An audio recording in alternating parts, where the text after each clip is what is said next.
bagus. Kenapa? Mari di seneng ibu eta. Boten. Lala kok foto sama pacar eta. Ya sudah, sekarang Bu Irma absen dulu sebelum memulai pembelajaran kita hari ini. Ahmad Agustian. Hadir. Alinda. Eka. Hadir. Jazwi. Kesha. Firza. Hadir. Anda Naga. Kebian. Sekarang KSN dibuka halaman 19.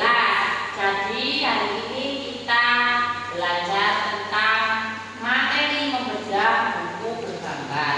Apa sih buku bergambar itu? Pernah membaca buku cerita bergambar? Nah, di HP, internet, apa di buku? Karena buku cerita bergambar, karena cerita bergambar itu bisa jadi juga ada di Google dan lain sebagainya. Itu bisa. Makanya bacanya di apa? Di perpustakaan? Di perpustakaan. Oke. Kemudian, jadi di sini buku cerita bergambar adalah buku bacaan yang berisi teks dan gambar. Jadi, sampai kan sudah tahu gambarannya seperti apa itu cerita bergambar itu, ya.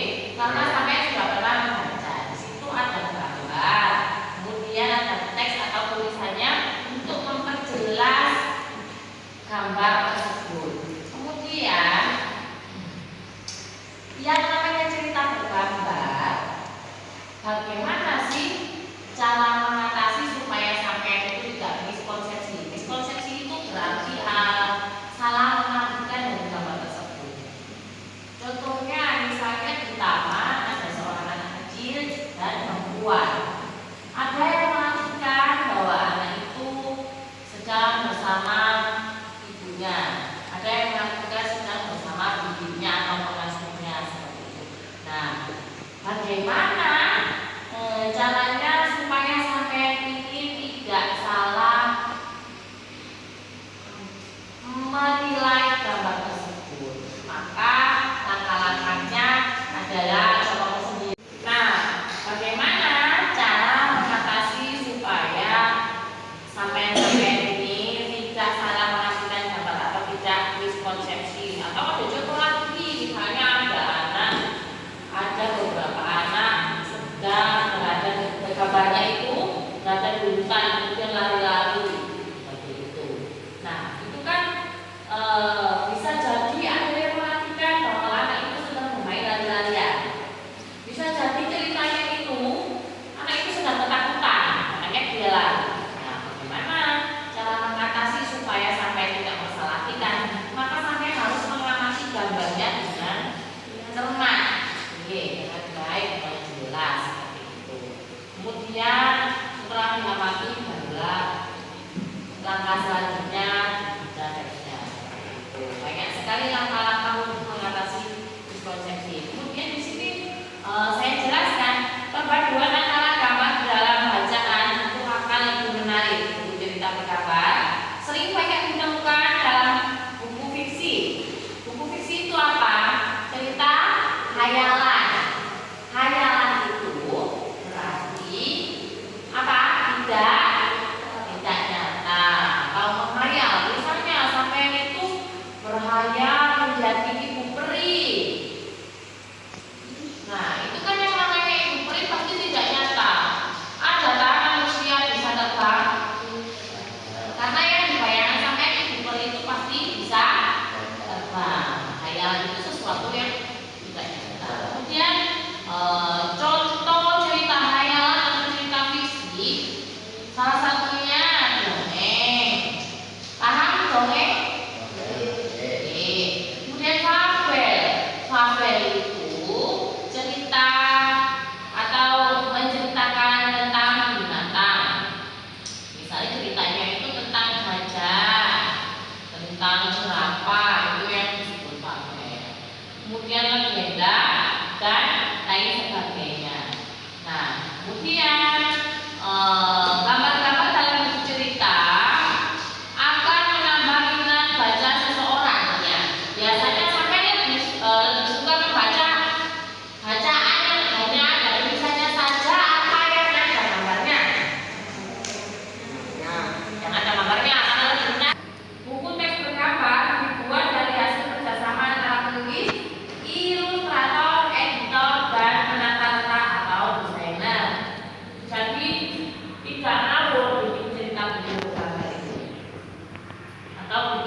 bergambar itu ada penulisnya, ada ilustrator. Ilustrator itu yang menggambarkan ilusi atau gambaran, kemudian diedit. Setelah diedit, tata letaknya diperhatikan. Apakah tulisannya itu ditaruh di pelutik gajah atau ditaruh di kebun-kebune, kan gitu ya. Yang pernah dia cerita gitu kan, cerita bergambar hewan. Ada yang ceritanya itu prosa terus dikasih tulisan. Biasanya sangat tidak mungkin tulisan itu ditaruh di objek atau di hewannya. Kok gambarnya celaka, kencengnya pelutik dikasih tulisan, tidak seperti itu biasanya. Nah, itu bagiannya desainer atau penata letak. Kemudian ada beberapa fungsi cerita bergambar. Lebih mudah memahami suatu cerita kalau ada gambarnya, ya. Kemudian menambah nilai keindahan. Sampai listener ketika melihat cerita bergambar, melihat cerita yang ada gambarnya. Yang ketiga, lebih mudah terbawa perasaan. Seperti itu. Itulah sedikit penjelasan dari cerita bergambar dan bagaimana cara menganalisis cerita bergambar tersebut supaya tidak miskonsepsi atau salah mengartikan gambar tersebut. Kemudian sekarang seperti biasa saya bagi kelompok. Oke, sudah siap? Anak sudah dengan kelompoknya masing-masing ya. Sekarang silakan perhatikan, setiap kelompok mengambil HP satu-satu di depan. Yang ada paketannya nggih. Dilihat bersama teman-temannya ya.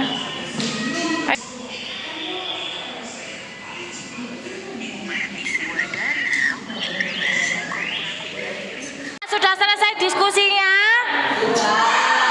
Kelompok satu silakan maju dulu, ayo. Ya semuanya. Cepat, nanti waktunya ke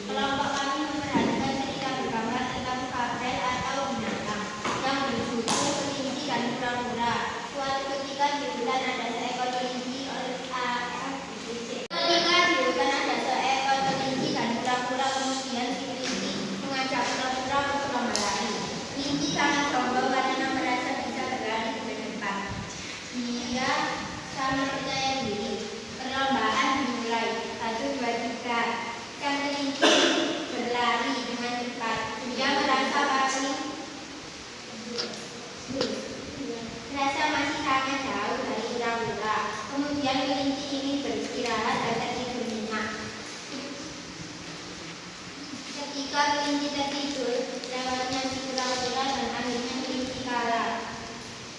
Oleh kura-kura kelinci sangat marah. Dan kisah ini ada pesan moral yang dapat kita ambil. Jangan bersikap sombong dan menganggap remeh orang lain. Karena setiap orang memiliki kelebihan dan kekurangan masing-masing. Sekian presentasi kelompok kami. Jika ada salah, mohon maaf yang sebesar-besarnya. Wassalamualaikum warahmatullahi wabarakatuh. tepuk tangan. Waalaikumsalam warahmatullahi wabarakatuh. Tepuk tangan. Terima kasih yang sudah masuk dari kelompok satu. Sudah paham ya? Menjelaskan tentang cerita bergambar. Dari sampai dari cerita bergambar itu sampai bisa menjelaskan ke teman-teman ceritanya tentang apa seperti itu. Jadi tadi sudah dicermati supaya tidak ada miskonsepsi atau